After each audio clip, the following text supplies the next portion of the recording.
जय श्री कृष्णा। बहनों भाइयों, गीता में श्री कृष्ण भगवान कहते हैं न उदीजते न लोक लोक उदीजते। तात्पर्य यह है ना तो परेशान हो और ना करो, ये मत भक्ता समय प्रिय। वो कहते ऐसे भक्त मुझे अत्यंत प्रिय है। फिर वो मेरी बार बार एक ही मेरी तो विश है कि मेरा घर घर में गीता का सही ज्ञान पहुंचाना और एस्ट्रोलॉजी का जो ऋषि पारशर जी के अनुसार हैं, जो हमारे मूल मंत्र है, उनका सही रूपांतरण करके सरल भाषा में समझाना। आज हम चर्चा करेंगे, जैसे कि मेरे में वीडियो आती रहती है, उन्हीं के हिसाब से मैं ये वीडियो बनाता रहता हूँ। जैसे जैसे मेरे मैसेज आते हैं ऐसे ऐसे मैं वीडियो बनाता रहता हूँ।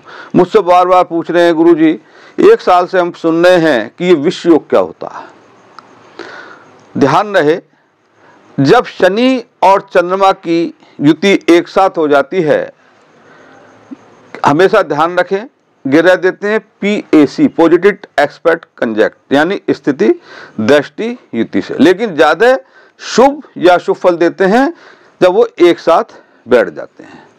जैसे कि मैं हर संडे को 9 बजे लाइव आता हूं और अटेंडम किसी भी कुंडली का मैं एनालिसिस करता हूं। आज त्यौहार की वजह से पहले संडे जो पड़ गया था, होली की वजह से मैं किसी कारणवश आउट ऑफ स्टेशन था, नहीं आ पाया। फिर आपको मैं संडे को आऊँगा 9 बजे लाइव। यदि आप भी अपनी कुंडली का एनालिसिस करवाना चाहते हैं तो आप अवश्य date of birth, time of birth, place of birth भेजें। हमेशा ध्यान रखें, यदि आपका समय रात्रि 12 बजे के बाद है, जैसे 1 बजे 2 बजे, सब जानते AM होता है, लेकिन उसमें प्लीज़ ये जरूर लिखा करें कि जैसे रात्रि का 10 है तो 9/10 है या 10/11, क्योंकि उससे एस्ट्रोलॉजर को समझने में कोई परेशानी नहीं होती और कुंडली हमारी सही बनती है। अब आज हम चर्चा करेंगे विश्व योग में। हमारे यहाँ 2 तरह के प्लैनेट होते हैं, एक तो बहुत तेज चलते हैं और एक बहुत धीमे चलते हैं। शनि हमारे यहाँ सबसे मंदा ग्रह चलता है, जिसे मंदगामी ग्रह कहते हैं, और चंद्रमा सबसे फास्ट मूवमेंट में रहते हैं, इसीलिए चंद्रमा को मन का भी कारक कहते हैं। ये मैं वीडियो उन लोगों के ही लिए बताता हूँ जो ज्योतिष को सीखना भी चाहते हैं, ज्योतिष में रुचि रखते हैं, धर्म के प्रति आसक्त रहते हैं, और सब मेरी वीडियो से दूर रहा करें। जब आप शुरू से और आखिर तक वीडियो देखेंगे तो आपको जब ही समझ में आएगा। हो सके इसे लाइक करा करें, सब्सक्राइब भी करा करें, क्योंकि मैं बड़ी अच्छी महत्वपूर्ण जो वेद कहते हैं, शास्त्र कहते हैं, उनको मैं चर्चा समय समय पर करता रहता हूँ। जैसे कि जब शनि और चंद्रमा की युति होगी उसे विश्व योग कहते हैं। शनि हमारे क्या है? काल है, और चंद्रमा हमारा क्या है? मन है। जब दोनों की युति हो जाती है तो वो विश्व योग बन जाता है। जब भी हमारे जीवन में कोई भी परेशानी आएगी, जैसे सपोज कर लो 7.5 है, तो शनि और चंद्रमा की युति होती है, क्योंकि चंद्रमा से एक हाउस पहले और जिस पर चंद्रमा होते हैं उस हाउस में और एक बार बाहर हो जाते हैं, तो ऐसे कर करके ढाई करके 7.5 वर्ष की 7.5 हो जाती है। और क्योंकि आप किसी को भी देख लेंगे, यदि अष्टावर्ग में मजबूत पॉइंट है तो सही है, नहीं जब भी कोई भी जातक 7.5 के अंतर्गत चलेगा तो शनि क्या होगा? वो मस्तिष्क को पकड़ लेगा, हमारे मन में एक अलग तरह का एक दबाव सा रहेगा। अब मैं चर्चा करूंगा कि जब शनि और चंद्रमा की युति हुई और विश्व योग बना तो वो किस भाव में बैठा है और उस भाव को क्या क्या पीड़ित करेगा, और इसकी मैं रेमेडी भी बताऊंगा। सबसे पहले ध्यान रखें कि जिसका भी चंद्रमा पीड़ित हो, हर चीज़ के एक सिम्टम्स होते हैं, उसके मन में हमेशा नेगेटिविटी रहती है, नकारात्मक सोच रहती है। चाहे कितनी खुशहाली हो जाए, उसे कुछ ना कुछ परेशानी का अनुभव होता रहेगा, क्योंकि हमारा मन का कारक है। शास्त्र कहता है यदि किसी कारणवश हमसे गलत कर्म हो गए हैं तो चंद्रमा हमारा पीड़ित हो जाता है, जिसके कारण हमें प्रसन्नता हमसे दूर चली जाती है। अब हम चर्चा करेंगे कि शनि और चंद्रमा की जो युति है वो किस किस भाव में बनती है और उसके क्या क्या फल होते हैं। यदि किसी कारणवश शनि की और चंद्रमा की युति प्रथम भाव में बनती है तो यह दिमाग है, स्नायु तंत्र है, तो हमारा जो दिमाग की जो ऊर्जा है, तो दिमाग ही तो बताता है हमारा हर चीज को जो आदेश होता है, ये सॉफ्टवेयर जो है, तो यही खराब होने के ज्यादा चांसेस रहते हैं कि हमें दिमाग हमारा विपरीत दिशा में चलने लगेगा, जिसके कारण हमारे चाहे वो हेल्थ हो चाहे वेल्थ हो उस पर हमारा नुकसान का कारण बन सकता है। यदि यही शनि चंद्रमा की युति दूरतय भाव में है, सेकंड हाउस में है, क्योंकि मैंने वीडियो के माध्यम से आपको ज्योतिष सिखाने का हमेशा प्रयास करता रहता हूं, समय समय बनाता भी रहता हूं कि हमारे 12 हाउस में ये वैसे तो होती हैं लेकिन बॉडी के अंग भी होते हैं। जैसे सेकंड हाउस में ये हमारे यहाँ दांत भी रहते हैं, यहाँ हमारे आंखें रहती हैं। जब शनि और चंद्रमा की युति बैठ जाएगी तो ये हमारे दांतों को भी खराब कर सकता है और ये हमारी आंखों को भी खराब कर सकता है। कौन सी? दाईं आंख को। अच्छा, थर्ड हाउस होता गला। हमारे यहाँ शनि जब चंद्रमा थर्ड हाउस में बैठ जाएंगे, मैं एक बीमारी का नाम नहीं लेना चाहता, ये बीमारी करने में भी यानी कि भयानक बीमारी करने का भी ये संकेत देते हैं। किस अंग में होगा? जो मैं अंग बता रहा हूं उस अंग में ये ज्यादा पीड़ा को इंडिकेट करता है। यदि हम चौथे हाउस में करें, यदि शनि चंद्रमा की युति यहाँ बैठ जाती, मैं किसी राशि की बात नहीं कर रहा, क्योंकि बहुत से जो हमारे बड़े एस्ट्रोलॉजर हुए हैं, बहुत से ऋषि मुनि हुए हैं, तो उन्होंने स्थिर ग्रहों को पकड़ा। जैसे कि शनि चंद्रमा है, फोर्थ हाउस में बैठे हैं तो यहाँ छाती में पीड़ा का भय बना रहेगा, हार्ट प्रॉब्लम आ सकती है। अब आते हैं हम पंचम भाव में, ये हमारा गर्भाशय है, यहाँ पाचन तंत्र रहता है, हमारा डाइजेशन होता है यहाँ पे, तो हमारे ये इस तरह की पेट संबंधी बीमारी का भय बना रहेगा। हमेशा ध्यान रहो, शनि चंद्रमा की युति में मन तो पीड़ित होना ही है।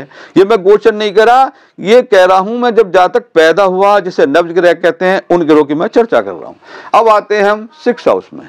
मैं कोई धन की बात नहीं कर रहा, मैं केवल हेल्थ की बात कर रहा हूं, माइंड की बात कर रहा हूं। अब यहाँ जैसे सिक्स हाउस में शनि चंद्रमा एक साथ बैठ जाते हैं तो आत्म संबंधी बीमारी का भय बना रहता है, जिसे हम कहते हैं अल्सर। अब आते हैं हम सप्तम भाव में। यदि सप्तम भाव में शनि चंद्रमा की युति है, क्योंकि सप्तम भाव स्पाउस भाव का स्वामी भी होता है, तो स्पाउस को भी परेशानी हो सकती है। दूसरी बात यह है कि जो हमारा मूत्र मार्ग है उसमें हमें प्रॉब्लम क्रिएट हो सकती है। अष्टम भाव है जननांग, यहाँ पर यदि शनि चंद्रमा की आ गई तो हमारे जननांग में एक बड़ी प्रॉब्लम होने का भय बना रहता है। अब आते हैं हम नाइन्थ हाउस में। नाइन्थ हाउस क्या है? ये कूल्हे होते हैं, हमारा भाग्य होता है, हमारे यहाँ कर्मों का फल होता है, तो उसमें भी हमारे ये प्रॉब्लम आ सकती है। शनि चंद्रमा की युति बनते बनते कार्य रुकावट, फादर के लिए शुभ नहीं, क्योंकि मैं और चीज़ों को इससे कनेक्ट नहीं करना चाह रहा हूँ। अब आते हैं यदि हम 10th हाउस में हैं, यदि हम बॉडी के अंगों को लेते हैं तो इसमें जोड़ों का दर्द हो जाएगा और हमारे प्रोफेशन में भी ये शुभता नहीं होगी, क्योंकि सबसे पहले चंद्रमा हमारा दिमाग है, शनिदेव ने पकड़ा, हमारा दिमाग हो गया पीड़ित और जिस अंग में बैठ गया उस अंग को भी कर रहे हैं पीड़ित। कहते हैं कि अभी कभी आपने प्रैक्टिकल भी देखा होगा, हम कितनी उदास बैठे हों, यदि हमें कोई अच्छी बात आ गई तो हमारी सारी इंद्रियां एकदम काम करने लगती है और हमें प्रसन्नता होती है। क्यों होती है? क्योंकि चंद्रमा मन का कारक है और सब इंद्रियों का स्वामी मन है और मन का स्वामी चंद्रमा है। अब आते हैं हम एकादश भाव में। एकादश भाव सबको पता है, ये ज्ञान भाव का होता है, तो जातक जितनी मेहनत करता है उसके अनुरूप फल का नहीं मिलना। अब आते हैं हम 12th हाउस में। यदि हम बॉडी के अंगों में आते हैं तो ये हमारे कान संबंधी बीमारी का भी भय बना रहता है। और अब आते हैं हम 12th हाउस में। यदि ये दाई आंख है तो ये बाई आंख है, तो बाई आंख में हमारे प्रॉब्लम हो सकती है, आंखों संबंधित बीमारी हो सकती है।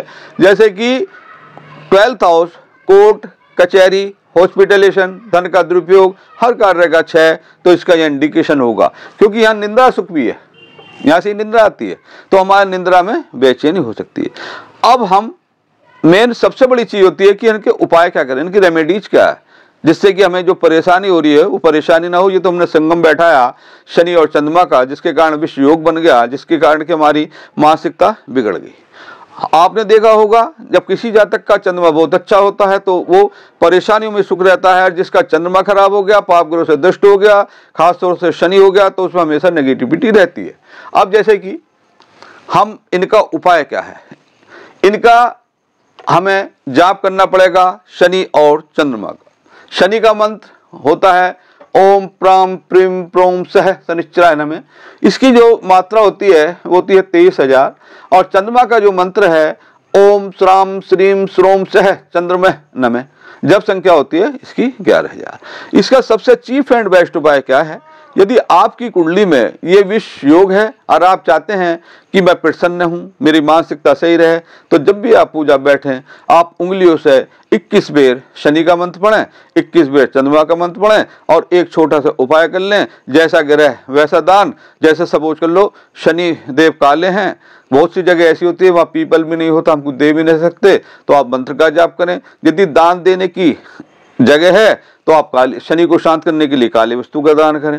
चंद्रमा को प्रसन्न करने के लिए ओम नमः शिवाय का जाप वो कहीं भी इस संसार के कोने में किया जा सकता है। और हो सके तो धर्म के क्षेत्र में किसी भी, चाहे गुरुद्वारा हो, मंदिर हो, एक दूध की थैली और दक्षिणा दें। कभी कभी ऐसा समय हो जाता है हाथ जातक का टाइट चल रहा है तो ओम नमः शिवाय के जाप करो। यदि हमारे समृद्धि है तो दूध और थैली, मतलब एक थैली दूध और उस पर दक्षिणा रख के धर्म स्थान में दें, अधिक फायदा होगा। और चलते फिरते उठते बैठते यदि आपने ओम नमः शिवाय ओम नमः शिवाय ओम नमः शिवाय ओम नमः शिवाय एक गाने के रूप में बना लिया, आप देखेंगे कि आपका मन हमेशा प्रसन्न रहेगा। और जब मन प्रसन्न रहेगा तो सारी वस्तुएं स्वतः ही शुद्ध होने लगती हैं, अच्छी होने लगती हैं। एक हमेशा ध्यान रखें, आपको एक चीज मैं और समझाना चाहता हूं कि ये जो 2 लग्न हैं कौन कौन से, एक तो 5 नंबर और एक 9 नंबर, यानी कि सिंह लग्न और धनु लग्न, इनके लिए ये विष योग ज्यादा परेशानी को इंडिकेट करता है। वो मैं बताता हूं कि वो किस तरीके से ये हो जाता है।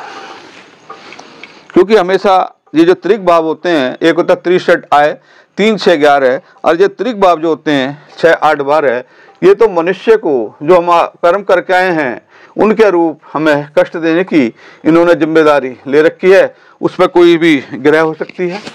अब जैसे कि मैं बनाता हूं पहले 5 नंबर यानी कि सिंह लग्न की कुंडली, आपको ये दिखाना चाहता हूं कि चंद्रमा की स्थिति कैसे बैठती है। ये मैंने राशि भरी, ये उनके लिए बड़े अच्छी होती है जो ज्योतिष सीखना चाहते हैं, ज्योतिष में इंटरेस्ट रखते हैं। अब देखिए मैंने कहा त्रिक भाव 6, 8, 12, तो ये जो है ये 12th हाउस का स्वामी हो गया। यहाँ तो इन्होंने उस परमपिता परमेश्वर ने कहा है कि भाई तुम तो सबको परेशान करो, इनका इन्वेस्टमेंट करवाओ। वो अलग बात है कि यहाँ विमल योग बनता है, वो अलग चर्चा है। लेकिन यहाँ कोर्ट कचहरी, हॉस्पिटलेशन, धन का गलत व्यय, मानसिक चिंता, तो जब यहाँ बैठ जाएगा तो ऐसे जातकों को ज्यादा परेशानी का सामना करना पड़ सकता। अब मैंने कहा था एक लग्न है 9 नंबर का जिसे हम धनु लग्न कहते हैं। अब उस धनु लग्न को मैं बनाता हूँ क्योंकि इसमें जो चंद्रमा महाराज चले जाएंगे अष्टम में। यदि किसी कारणवश कि मैं धन की चर्चा ही नहीं कर रहा, ये सबसे ज्यादा पकड़ते हैं मस्तिष्क को, और हमारा मस्तिष्क में उथल पुथल होती रहती है, जिसे हम कहते हैं कि नेगेटिविटी हो गई जी, डिप्रेशन हो गया जी, मानसिक पीड़ा हो गई, एकांत स्थान में रहने की इच्छा हो गई जी। अब 9 नंबर मीन्स धनु लग्न, हम इसे बढ़ते हैं 10, 11, 12, 1, 2, 3, 4, 5, 6, 7, 8, ये हो गए चंद्रमा महाराज। यदि किसी कारणवश यहाँ पर ये योग बन गया, शनि और चंद्रमा की युति हो गई, तो ये और भी कष्टकारी होता है।